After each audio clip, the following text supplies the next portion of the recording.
1, 2, 3, come on. Come on, come on.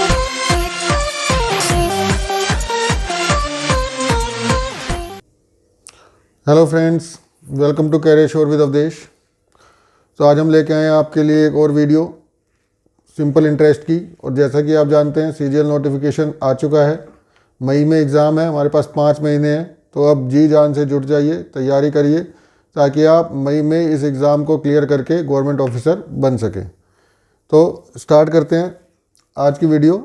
तो हमने इससे पहले वाली वीडियो में देखा था सिंपल इंटरेस्ट का कॉन्सेप्ट, रेट का, और हमने एक और कॉन्सेप्ट समझा था कि जो हमारा सिंपल इंटरेस्ट होता है वो हर साल सेम रहता है, क्योंकि हमारी रेट सेम रहती है और हमारा इंटरेस्ट के ऊपर कोई इंटरेस्ट नहीं लगता है। तो हर साल थ्रू आउट द टेन्योर अगर हमारी रेट सेम रहेगी तो हमारा सिंपल इंटरेस्ट हर साल सेम रहेगा। और रेट क्या होता है? 100 रुपये पर दी हुई कोई भी ब्याज एक साल में, उसी को हम रेट कहते हैं। ये बातें मैं बार बार आपको इसलिए बता रहा हूँ ताकि रेट सुनते ही आपके दिमाग में आ जाना चाहिए कि ये 100 रुपये पर एक साल का ब्याज है। तो उससे हमारा काफ़ी जो सवाल हैं ईजी हो जाते हैं। तो अब हम इसी का देखते हैं कि आगे जो एडवांस टाइप के सवाल आते हैं उनमें हम इसको कैसे यूज़ करते हैं। तो हम स्टार्ट करते हैं कुछ सवालों से। तो आज देखते हैं पहला question.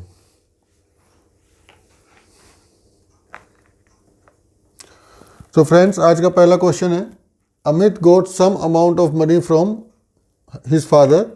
In how many years will the ratio of the money and the interest obtain from it be 10:3 at 6% simple interest per annum. यहाँ पर हीज होगा, ये थोड़ा करेक्शन कर लीजिएगा। तो ये क्या कह रहे हैं कि अमित को अपने फादर से कुछ रुपए मिले, वो कितने सालों में उनका जो प्रिंसिपल और इंटरेस्ट का रेशो है 10:3 होगा, अगर रेट जो है हमारे पास 6% है।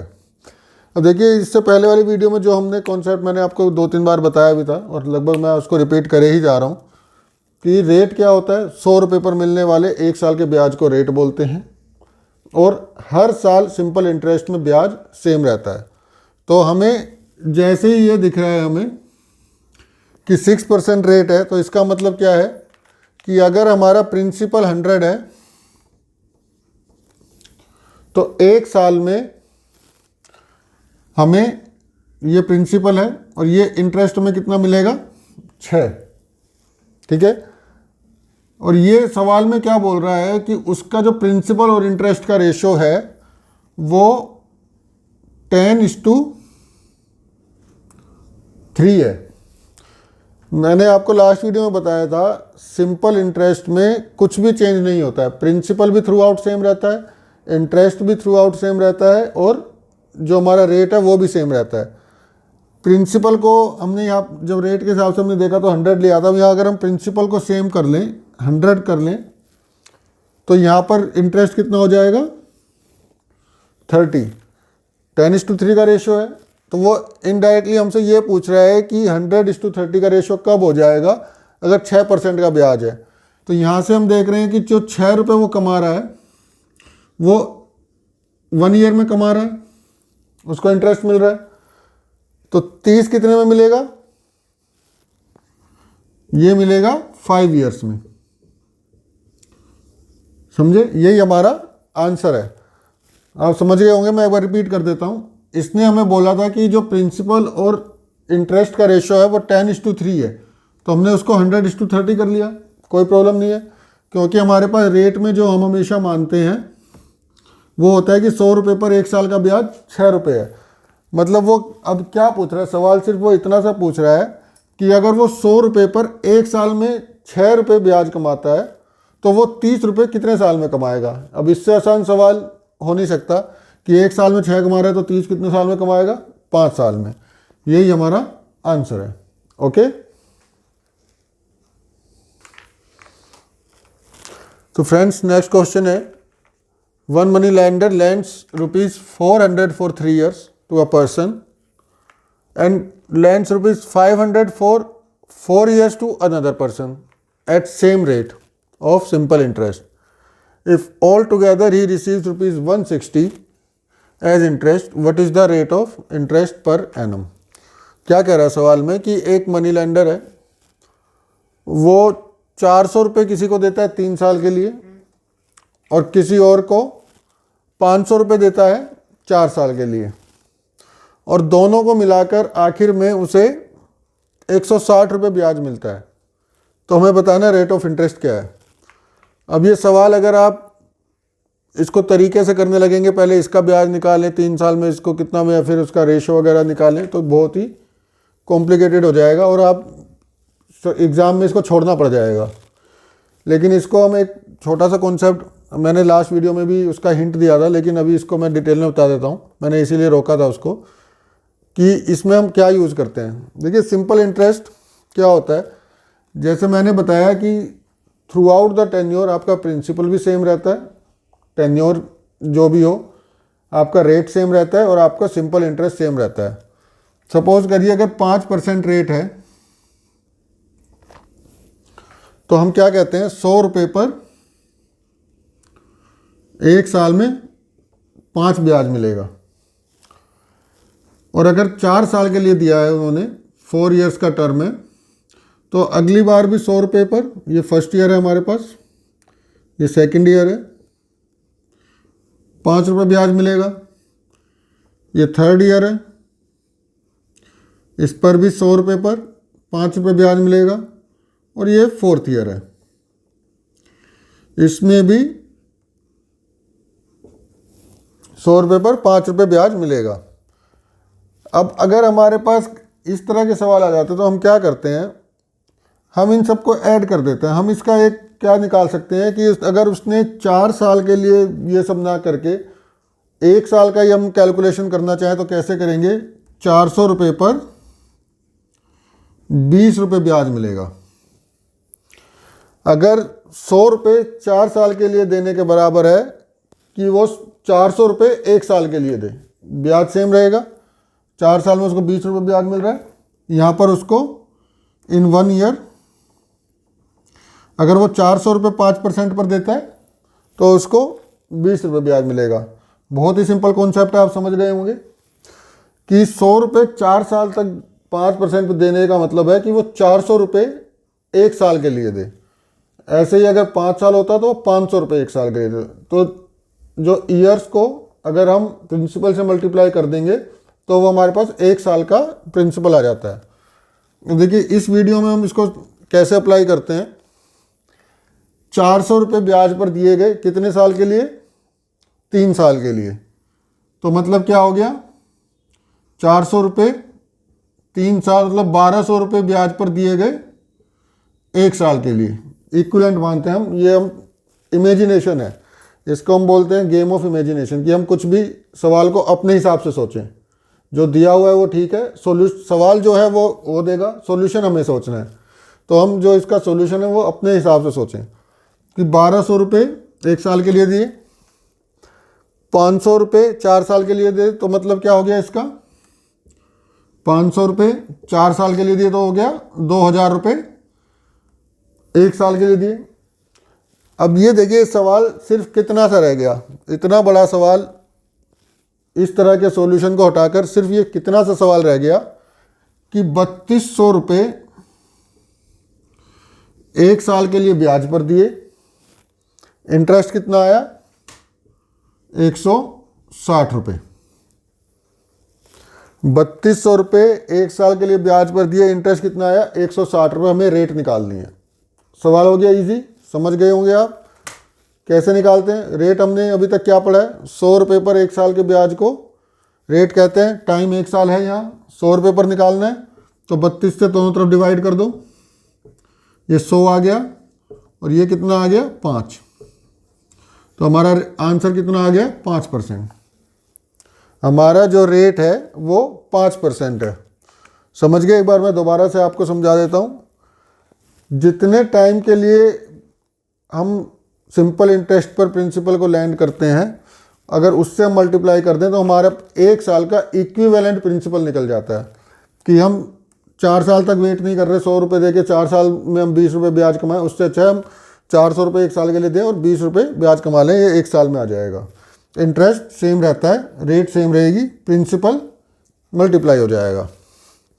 तो हमने क्या किया, 400 रुपये 3 साल के लिए थे, तो इक्विवेलेंट प्रिंसिपल कितना हो गया 1 साल का 1200 रुपये। 500 रुपये 4 साल के लिए थे, इक्विवेलेंट प्रिंसिपल कितना हो गया 2000 रुपये। तो हमारे पास इक्विवेलेंट प्रिंसिपल कितना आ गया 1 साल का 3200 रुपये। इंटरेस्ट हमें दिया हुआ है 160।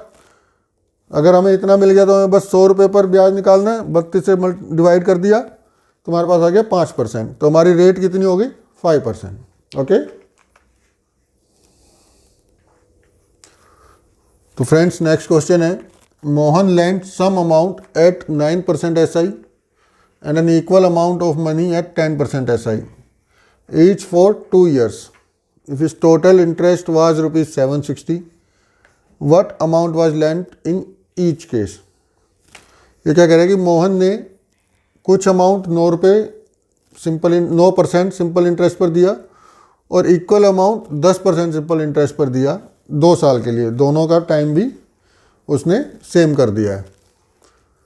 तो अगर उसे टोटल इंटरेस्ट 760 मिला, what amount was lent in each, मतलब उसने टोटल कितना, मतलब हर केस में कितना अमाउंट उसने उधार दिया था। अब ये देखिए बहुत ही आसान क्वेश्चन है। जैसे ही रेट हमारे पास दी है हम समझ गए कि पहले वाले केस में, ये फर्स्ट केस हम लिख लिया, ये सेकंड केस है। 100 रुपये पर 9 रुपये मिल रहे हैं 1 साल में, यहाँ पर 100 रुपये पर 10 रुपये मिल रहे हैं 1 साल में।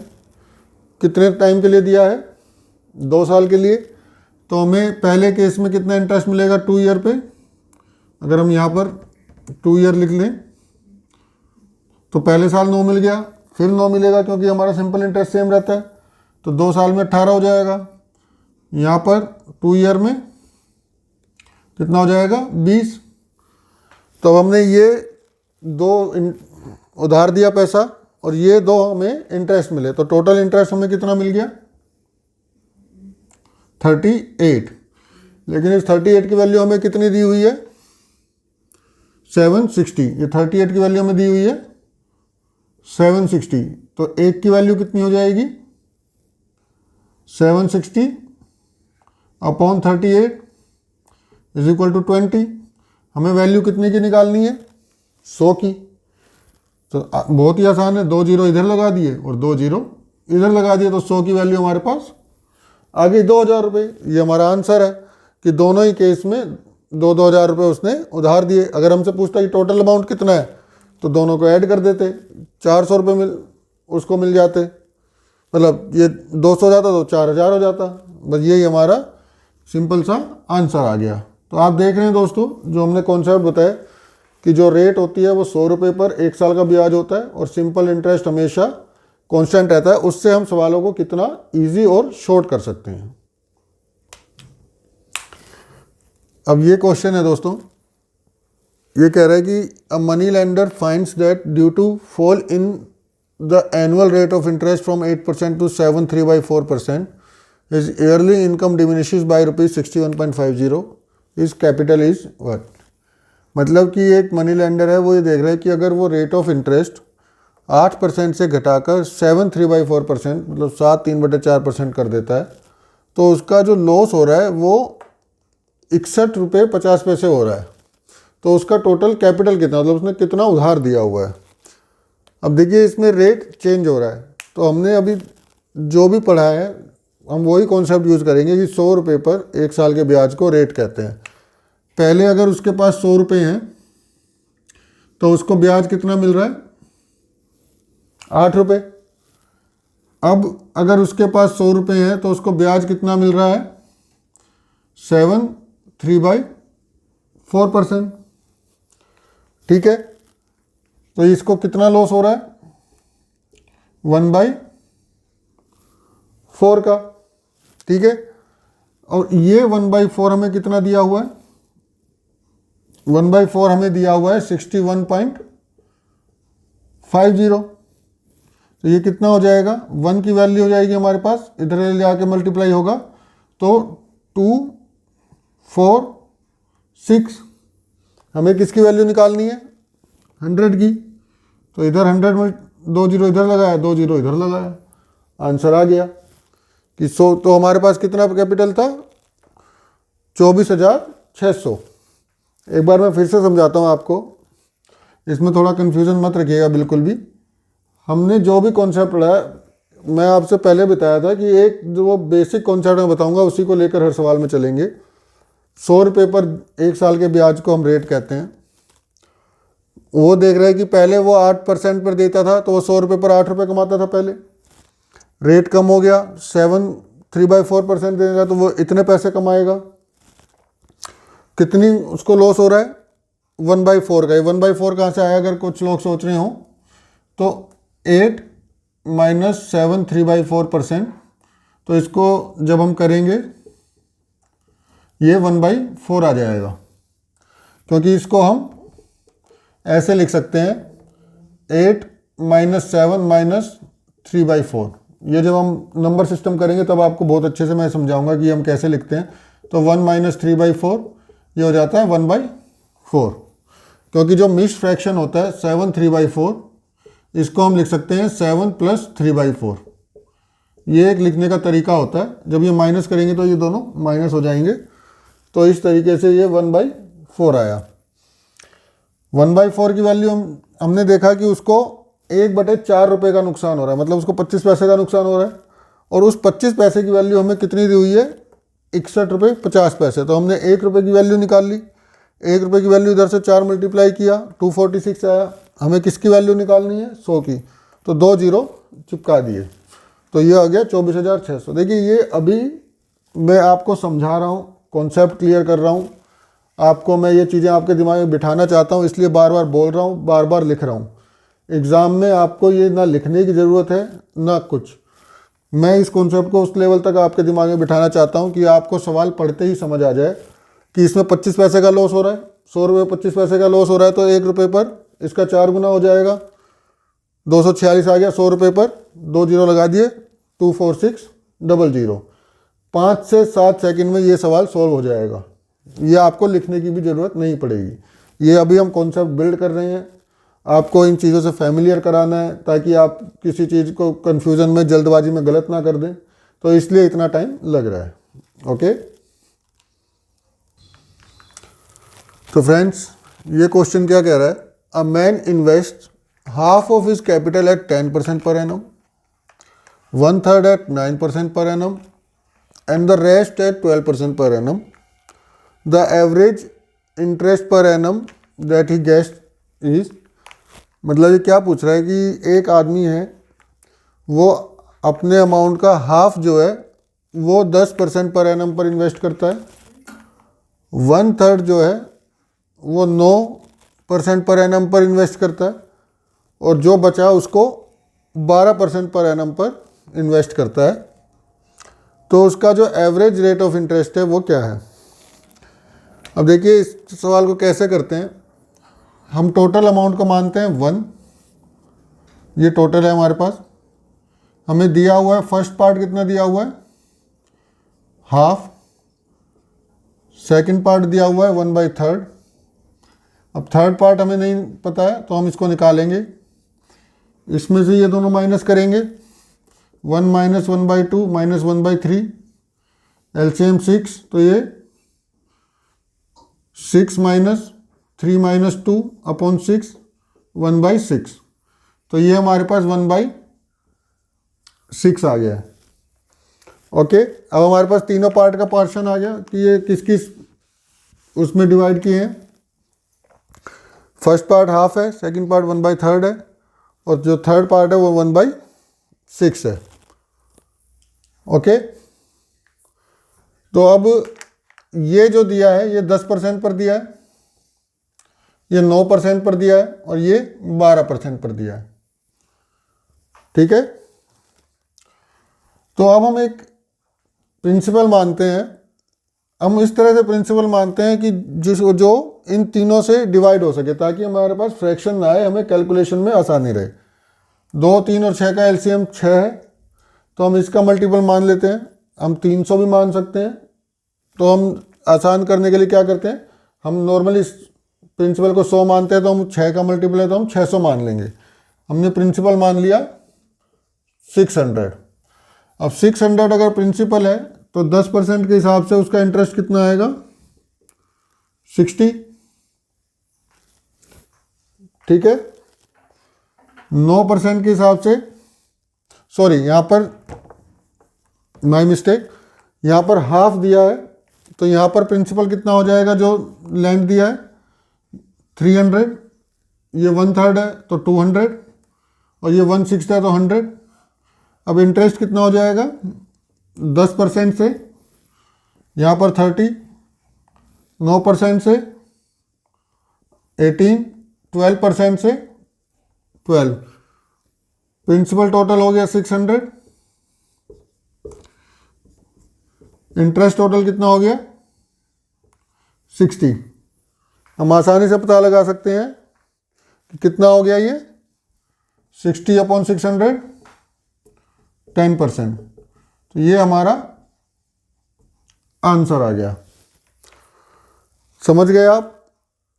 ये अभी हमें समझाने के लिए इतना लिखना पड़ रहा है, जब आपको ये कॉन्सेप्ट समझ आ जाएंगे तो आपको लिखना नहीं पड़ेगा। इसके अलावा मैं आपको एक कॉन्सेप्ट और बताना चाहता हूँ, वो थोड़ा सा जो है कॉन्सेप्चुअल है, लेकिन अगर आपको समझ आ जाएगा तो आप उसको बहुत अच्छे से, बहुत ही शॉर्ट में ये सवाल हो सकता है। यही कॉन्सेप्ट हमने प्रॉफिट एंड लॉस में यूज़ किया था। आप प्रॉफिट एंड लॉस वाली वीडियो देखिएगा, जहाँ पर हमने सेलिंग इन पार्ट्स, जिसमें कुछ पार्ट बेचा उस पर लॉस हुआ, फिर कुछ पार्ट बेचा उस पर प्रॉफिट हुआ, कुछ पार्ट बेचा उस पर लॉस हुआ, तो ओवरऑल प्रॉफिट या लॉस क्या हुआ वो हमने निकाला था। वो वीडियो देखेगा, आपको ये कॉन्सेप्ट बहुत अच्छे से समझ आएगा। मैं एक बार फिर आपको बता रहा हूँ वही कॉन्सेप्ट। ये हाफ है टोटल उसका, अगर उसको हाफ पॉइंट पर, मतलब हाफ अमाउंट पर 10% का लॉस हो, मतलब इंटरेस्ट मिल रहा है या लॉस या गेन हो रहा है, तो उसको टोटल पर कितना होगा, इसका हाफ। क्यों? क्योंकि ये इसका आधा हो जाएगा, क्योंकि हमारा जो अमाउंट है वो डबल हो जाएगा। इसको मैं एक एग्जांपल से समझाता हूँ। देखिए 10% पर प्रॉफिट मिल रहा है, मतलब इंटरेस्ट मिल रहा है 10 रुपये, 10% के हिसाब से 100 रुपये पर। ये हाफ है, इसका आपने डबल कर दिया, ये 200 हो गया। इंटरेस्ट हमारा सेम ही रहेगा, तो ये कितना हो गया, 5%। तो ये जितना फ्रैक्शन होता है तो हमारा इंटरेस्ट उतने ही फ्रैक्शन से कम हो जाता है। तो हम इसको ऐसे देख सकते हैं। अब देखिए हाफ पर 10% है तो फुल पर कितना हो जाएगा, 5%। 1/3 पर 9% है तो फुल पर कितना हो जाएगा, 3%। 1/6 पर 12 है तो फुल पर कितना हो जाएगा, 2%। तो ये हो गया टोटल 10%। मतलब जो फुल अमाउंट था उस पर हमें इस तरह से अगर डिवाइड करेंगे तो हमारा जो एवरेज आएगा वो 10% आएगा। यही हमने उधर निकाला था, यही हमने इधर निकाला है। आपको बस इस सवाल में क्या ध्यान रखना है कि आपको ये कैलकुलेशन आना चाहिए कि हाफ निकल गया, 1/3 निकल गया, तो बचा कितना हमारे पास। हाफ गया, 1/3 निकल गया, 1/6 आ गया हमारे पास। अब उसके बाद आप कोई सा भी वो लगाइए। अगर आपको ये समझ आ जाता है तो आप ये लगाइए, विदिन 5 सेकेंड्स आपका आंसर। इसको यूज़ करेंगे तो 15 से 20 सेकंड में आपका आंसर निकल जाएगा। लेकिन दोनों ही शॉर्ट तरीके आपको आसानी से ये एग्ज़ाम में हेल्प करेंगे। तो दोस्तों आज की वीडियो को हम यहीं रोकते हैं। उम्मीद है जो अब आज हमने डिस्कस किया है वो आपको समझ आया होगा और ये आपको बहुत हेल्प करेगा। देखिए सिंपल इंटरेस्ट को लोग अवॉइड करते हैं क्योंकि ये देखने में एक बहुत ही आसान, लोग सोचते हैं कि इसको तो हम कर ही लेंगे, लेकिन इसमें भी कुछ कॉन्सेप्ट ऐसे आ जाते हैं जो आपको एग्ज़ाम में उलझा सकते हैं। तो दोस्तों ध्यान से देखिए, समझिए। अगर एक बार में समझ नहीं आ रहा है तो वीडियो को दोबारा ध्यान से देखिए। और मैं इतना मानता हूं कि कोई भी वीडियो आपको 2 बार से ज़्यादा देखने की ज़रूरत कभी नहीं पड़ेगी। आपके सभी कॉन्सेप्ट बिल्कुल क्लियर हो जाएंगे। ठीक है दोस्तों, तो आप अपनी अब तैयारी जारी रखिए क्योंकि CGL अब मई में आ रहा है। 5 महीने हैं, लग जाइए, गोल्डन चांस है। हम आपके साथ हैं, आपकी पूरी तैयारी कराएंगे। आप हमारे साथ जुड़े रहिए और हमारे चैनल को लाइक, शेयर और सब्सक्राइब करिए। Thank you and have a nice preparation.